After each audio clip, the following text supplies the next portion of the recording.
আমরা নবীর দুশমন, আমরা নবীর দুশমন, আমরা জিলাফের দুশমন হইতে পারি, রাসূলের দুশমন না। আমরা রাসূলুল্লাহ সাল্লাল্লাহু আলাইহি ওয়াসাল্লামের দুশমন না।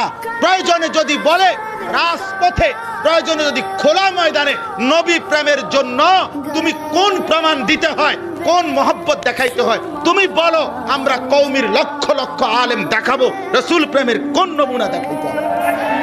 তুমি বলো কি করতে হবে, বলো নবীর প্রেমে কি করতে হবে কও।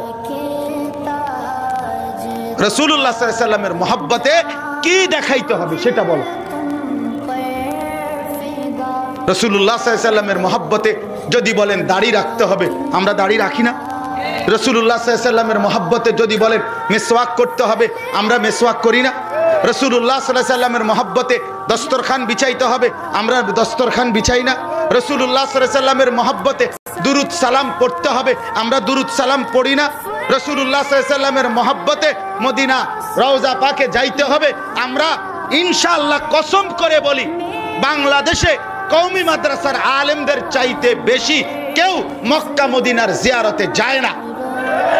সারা বাংলাদেশের আলেম সব কওমি মাদ্রাসার, সব মদিনার মধ্যে মক্কার মধ্যে যেদিক দিয়ে হাঁটে দেখা যায় উলামায়ে কেরাম উমরায় আসছে মাহে রমজান পালন করতে। এরা সব রাসূলের দুশমন হয়ে গেল।